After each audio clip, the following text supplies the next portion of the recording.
Let's get into the tape real quick. They definitely need him. There's no question about it. And for the price point, it makes total sense for them to go. You're talking about the Scherzer price point. Absolutely. Here they are. Who knew?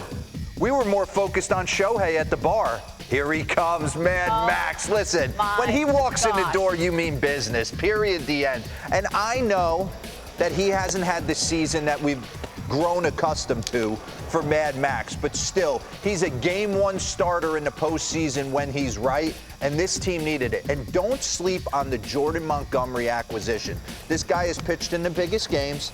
You think back, he's got a 3.42 ERA and 121 innings pitched this year.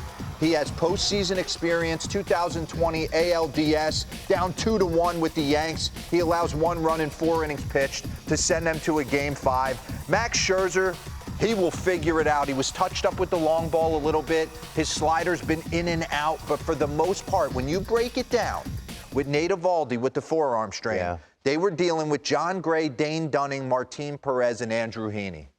All adequate big league pitchers. But you stick these guys into the rotation, you're looking at 2 potential division series starters.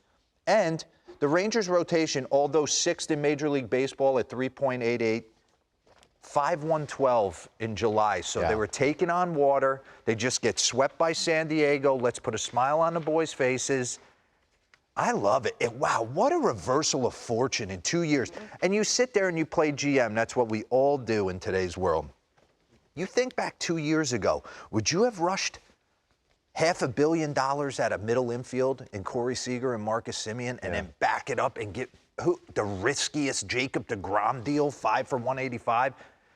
And don't sleep on the fact that they're only paying him $22 million for a year and a half. And of Max Scherzer. If they don't get it done this year, what happens next year? It'll be deGrom and Scherzer at the end of the year for another postseason run. So hats off to you, Chris Young. Rangers do have one more series with the Astros over Labor Day weekend, and that 3-game series in Arlington, they could be throwing out Scherzer, Montgomery, Eovaldi, depending on what's going on with his health situation. John Gray, absolutely. You can move a couple of those guys to the pen eventually. And Cardinals, listen, I read a ton of stuff, and we'll get into a little bit more later. John Mozeliak said in all his acquisitions he wanted to acquire higher-level minor league starting pitching with huge swing and miss upside, and that's what he's been doing.